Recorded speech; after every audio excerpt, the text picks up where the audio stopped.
Hello friend, कैसे आप सब।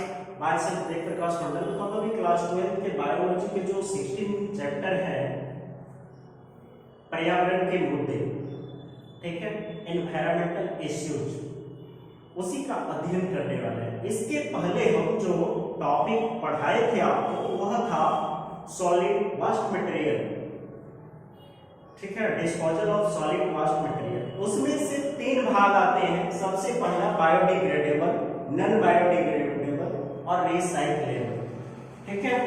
तो हमने आपको जो है बायोडिग्रेडेबल का बता चुके हैं, जिसको माइक्रो ऑर्गेनिज्म विघटित कर लेता है, ठीक है। अब नॉन बायोडिग्रेडेबल का बताने वाले हैं, जिसको माइक्रो ऑर्गेनिजम्स विघटित नहीं कर पाते। तो चलिए नॉन बायोडिग्रेडेबल का जानते हैं कि नॉन बायोडिग्रेडेबल में क्या आते हैं।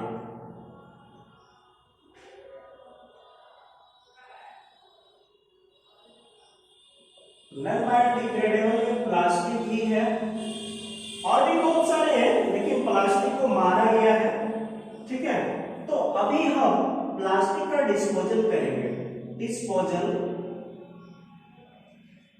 ऑफ प्लास्टिक, यानी प्लास्टिक का निपाटन।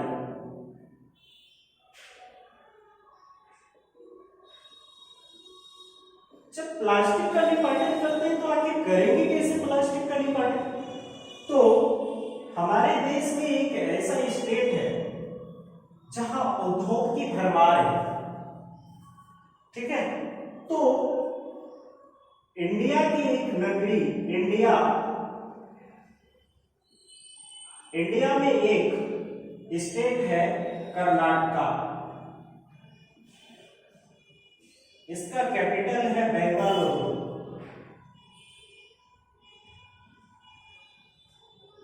इसी में प्लास्टिक के बोरी के उद्योग करता, प्लास्टिक के बोरी के उद्योग करता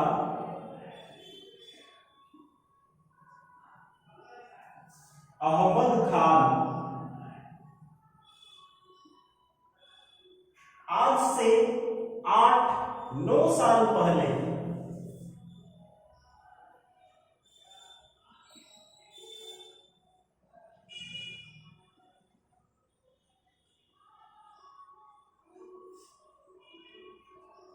रिसाइक्लेबल प्लास्टिक को उठाया।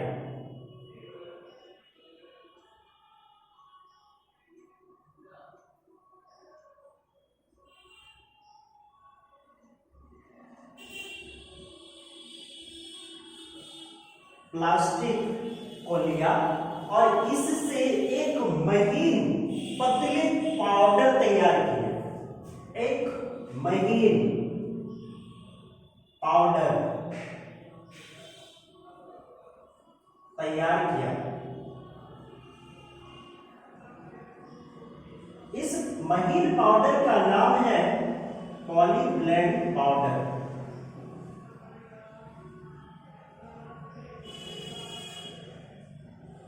ठीक है। और इस पाउडर को वह बिटुमिन के साथ मिला दिया।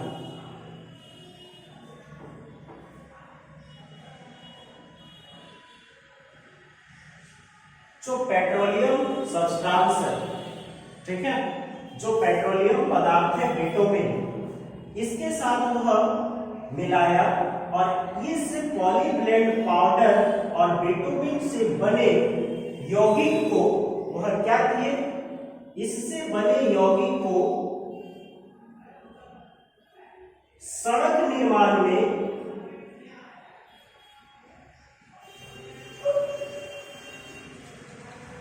प्रयोग करने का सलाह दिया।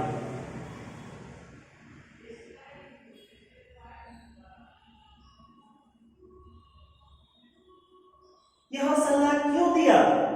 क्योंकि यह पॉलीब्लेंड पाउडर जब बिटुमिन के साथ मिल जाती है तो सड़क में जो पानी है ना, उस पानी को विसरित कर लेता है, मतलब उसकी जो शॉकिंग पावर होती है वह जल्दी हो जाती है, ठीक है, बढ़ जाती है। तो ये क्या करते हैं पॉलीप्लेट, और बढ़ने के कारण क्या हुआ, सड़क की लाइफ जो है, सड़क की लाइफ कई गुना अधिक हो गए, जितनी सड़क की लाइफ थी उससे कई गुना अधिक हो गए। लाइफ जेन्युइन लाइफ से कई गुना अधिक हो गए।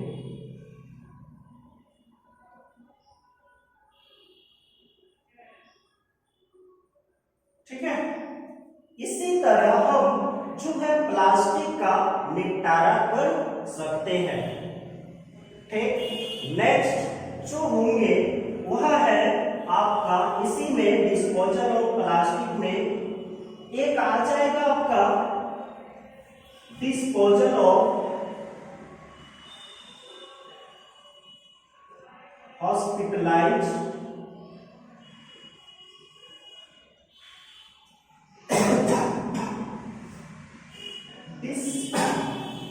disposal of hospitalized waste material।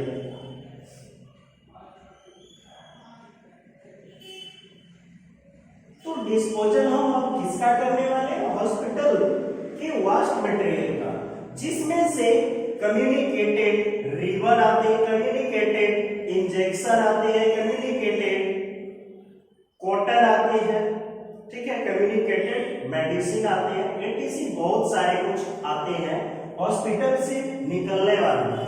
अर्थात आपके शहर में नर्सिंग होम होंगे, हॉस्पिटल होंगे, अस्पताल, उससे निकलने वाली ये सारे वेस्ट मटेरियल को क्या करता है, कहीं फेंक दिया जाता है, और फेंक देने के कारण वह क्या होते हैं, विघटित नहीं कर पाते। कोई सूक्ष्म जीव उसको तो विघटित नहीं कर पाता है, क्योंकि ये नॉन बायोडिग्रेडेबल है, और विघटित नहीं होने के कारण ये जैव समुदाय को हानि पहुंचाते हैं।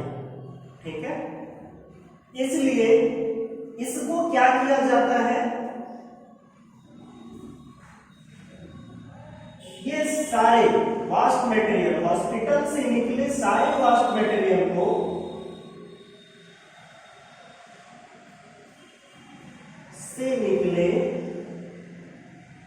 वेस्ट मटेरियल को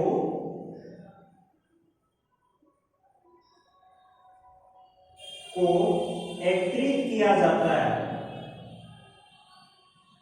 एकत्रित करके एक high temperature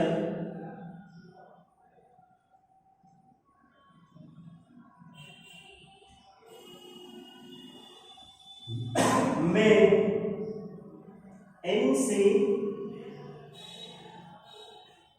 incinerator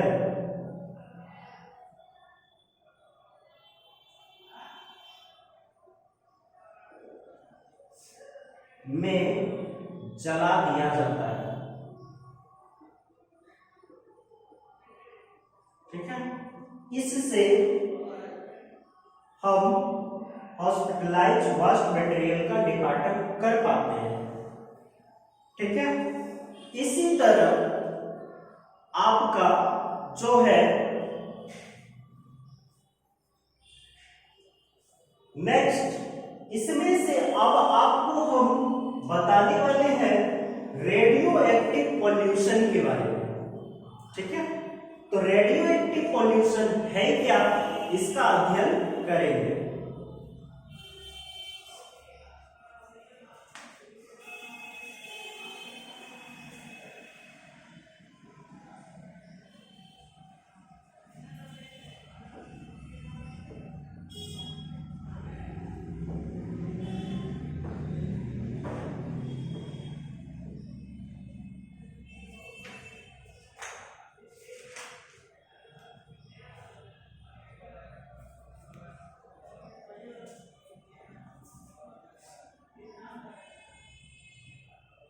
radio active pollution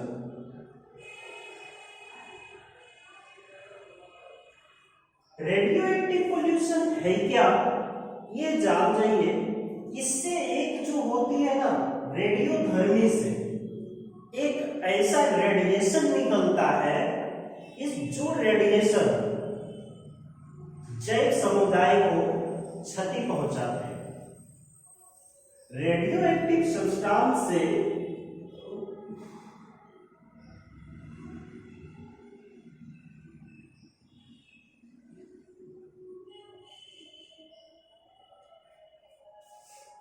एक रेडिएशन निकलते हैं,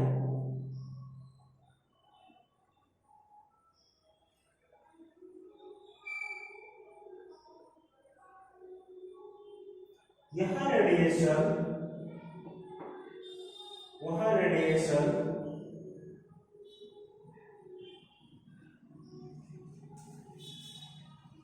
जैव समुदाय को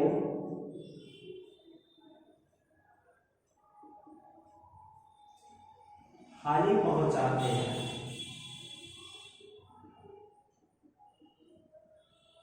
उसे रेडियो एक्टिव पॉल्यूशन कहते हैं। इस रेडिएशन में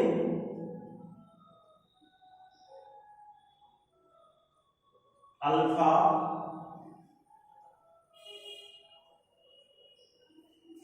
बीटा,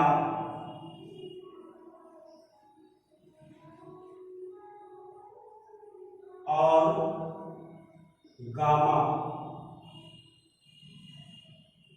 रेज निकलते हैं।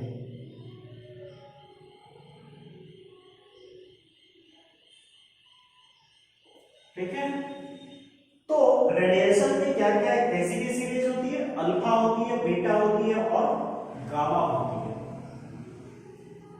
ये रेडिएशन आखिर निकलते कैसे हैं, तो रेडियो एक्टिव रेडिएशन के बारे में जानेंगे कि रेडियो एक्टिव सब्सटेंस है क्या क्या, इनके सोर्स क्या है।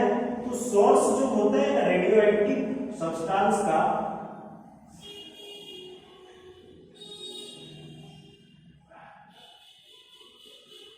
रेडियो एक्टिव सब्सटेंस का दो सोर्स है।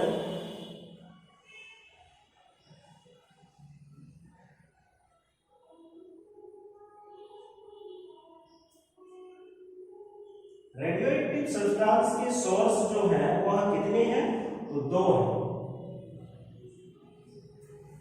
एक है नेचुरल सोर्स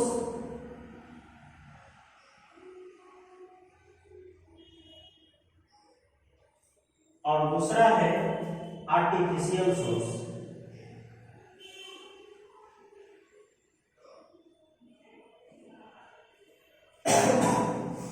नेचुरल सोर्स में क्या क्या होती है ये जान जाइए, जैसे स्पेस रेज हो गया।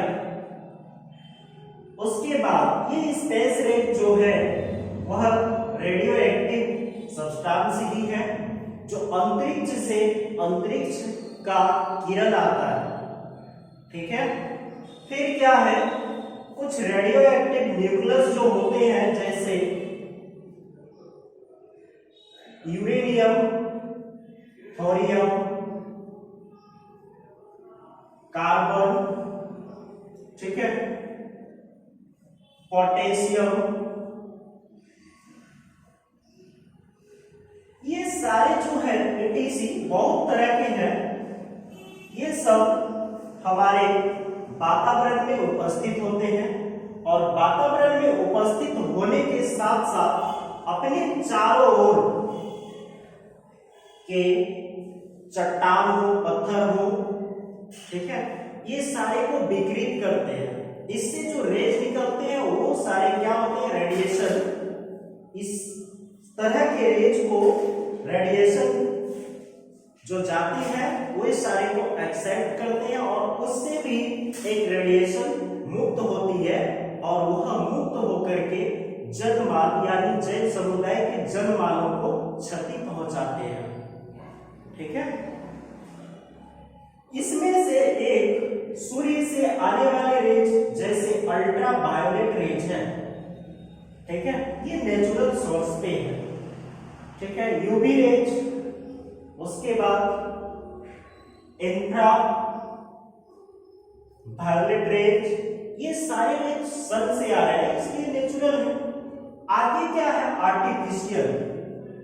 इसमें क्या होता है आर्टिफिशियल में, जब हम कोई भी रेडियो एक्टिव सब्सटेंस के खननों का, खनन समझते हैं ना, उसमें जो प्रोडक्शन होती है वह प्रोडक्शनों में प्रोडक्ट करते हैं, कोई भी चीज का निर्माण करते हैं तो उससे भी रेज निकलती है। वह रेज जो है हमें क्षति पहुंचाते हैं, अर्थात जीव समुदाय को क्षति पहुंचाता है। ठीक है, तो इसमें क्या क्या आते हैं, इसमें सबसे पहले आ जाएंगे आपका जो आर्टिफिशियल है विकिरण। यह आर्टिफिशियल जो होते हैं ना वह ह्यूमन मेड होते हैं, अर्थात मानव निर्मित स्रोत है, मानव के द्वारा यह बनाया जाता है। एग्जाम्पल के तौर पे हम जैसे न्यूक्लियर रिएक्टर का करते हैं, उसके बाद न्यूक्लियर वेपन का करते हैं। ठीक है, प्लूटोनियम तथा थोरियम जो है उसके खनन में कुछ रेडियो एक्टिव सब्सटेंस का प्रयोग किया जाता है, अर्थात कुछ रेडियो एक्टिव का आइसोटॉप जो होता है समस्थानिक, उसके लिए किया जाता है। तो ये जो है आर्टिफिशियल सोर्स है किसका, radio active radiation, radio active substance का आर्टिफिशियल सोर्स पे मानव के द्वारा रेडियो एक्टिव सब्सटेंस के प्रयोग से बनाए गए उत्पाद जो होते हैं वह रेडियो आर्टिफिशियल सोर्स में आते हैं। इसमें से पहला एग्जाम्पल है आपका न्यूक्लियर रिएक्टर। दूसरा एग्जाम्पल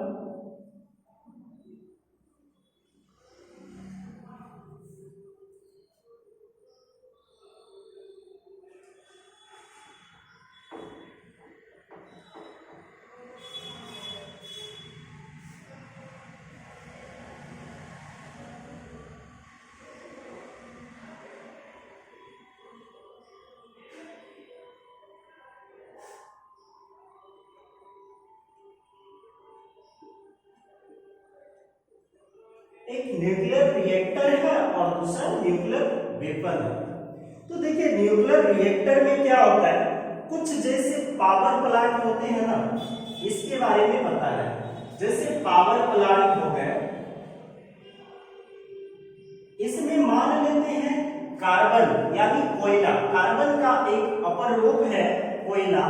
तो कोयले को क्या किया जाता है, कोयले के नाभिक को तोड़ा जाता है। ठीक है, जब नाभिक को यानी कि कार्बन के नाभिक को, कार्बन के न्यूक्लियस को तोड़े जाते हैं तो टेम्परेचर हाई हो जाता है, और इस हाई टेम्परेचर को ठंडा करने के लिए जो उसमें सब्सटेंस यूज करते हैं, उस समय इससे एक रेज निकलती है।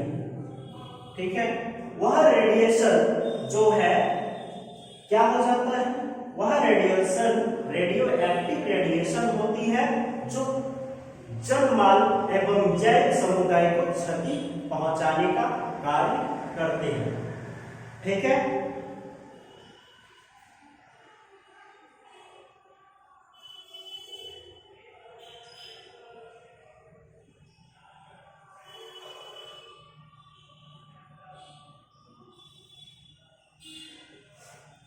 हो गया।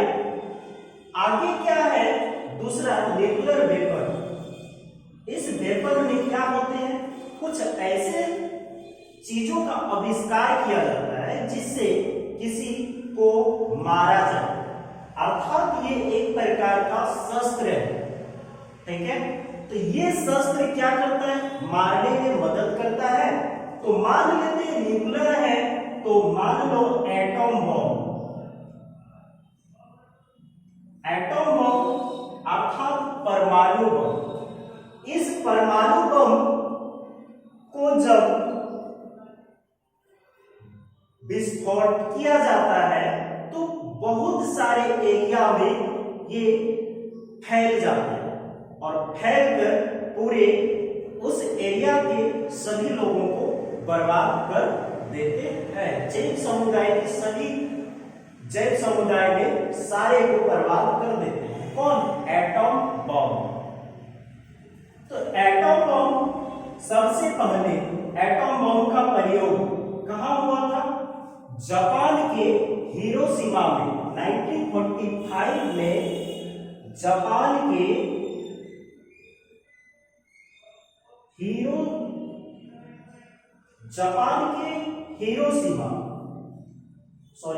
जापान की नागासाकी में सबसे पहला बम फोड़ा गया था।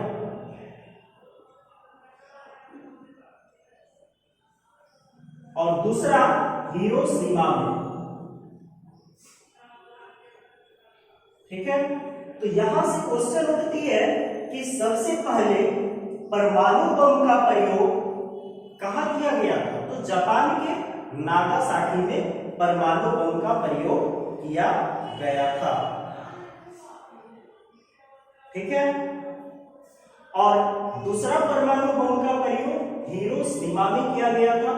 ये जो है ना, जापान में इसके प्रयोग से नागासाकी और हिरोशिमा में अभी भी जो बच्चे यानी शिशु पैदा होते हैं वह ग्रसित बच्चे पैदा होते हैं, अर्थात शिशु पैदा होते हैं।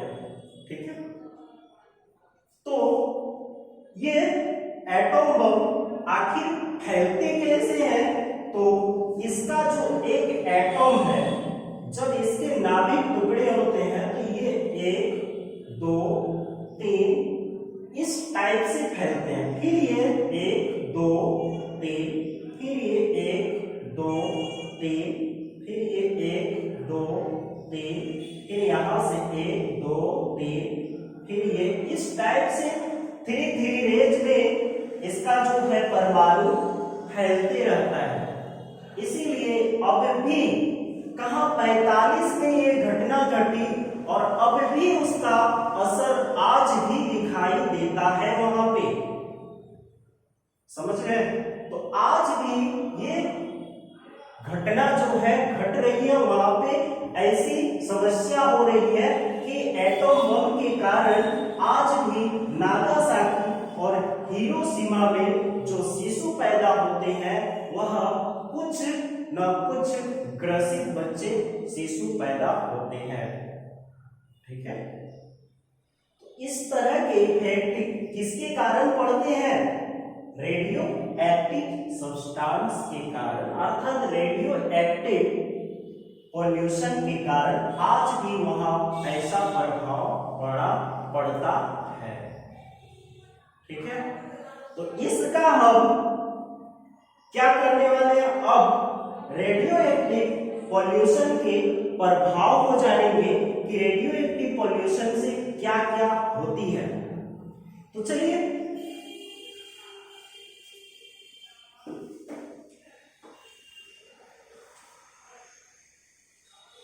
Radioactive effect of radio active pollution. तो रेडियो एक्टिव पॉल्यूशन का इफेक्ट क्या होता है इसके बारे में जानना है। देखिए, सबसे पहले क्या है, रेडियो एक्टिव पॉल्यूशन के कारण क्या होता है? तो रेडियो एक्टिव रेडिएशन के पदार्थ से जो है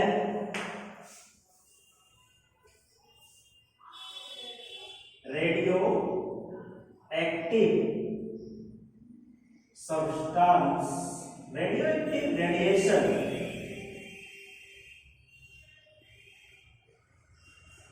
के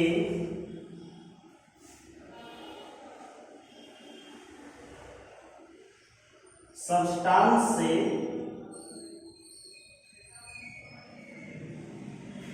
जीन म्यूटेशन का रेट बढ़ जाता है।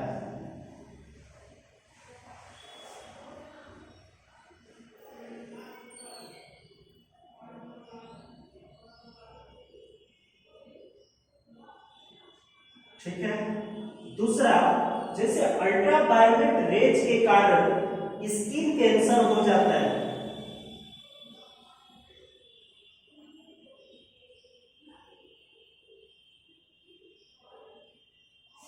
ये भी रेडियो एक्टिव रेडिएशन है।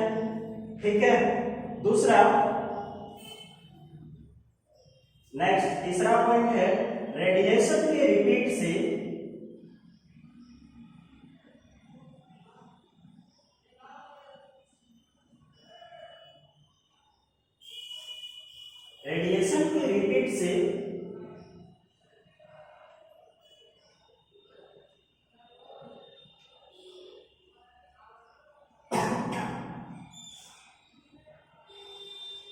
ब्लड कैंसर,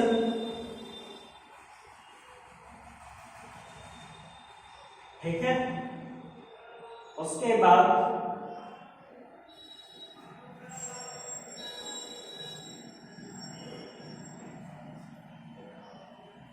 ब्लड कैंसर जैसी बीमारी हो जाते हैं।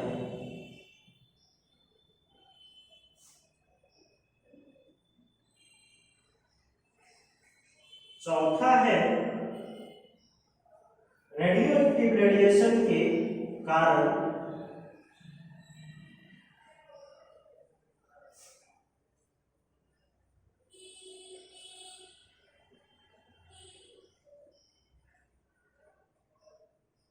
मेल हो या फीमेल हो, वह स्ट्राइल हो जाते हैं, जो संतान की उत्पत्ति नहीं कर पाती है। नेक्स्ट है, रेडिएशन के कैसे रेडिएशन, रेडियो एक्टिव रेडिएशन के कम प्रभाव से बॉडी और बॉडी के पार्ट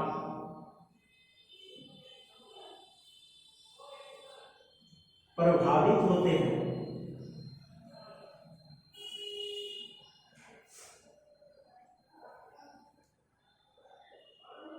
जबकि अधिक प्रभाव हो तो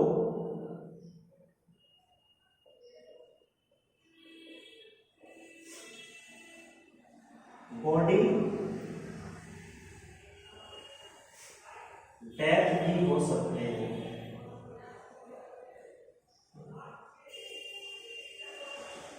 ठीक है।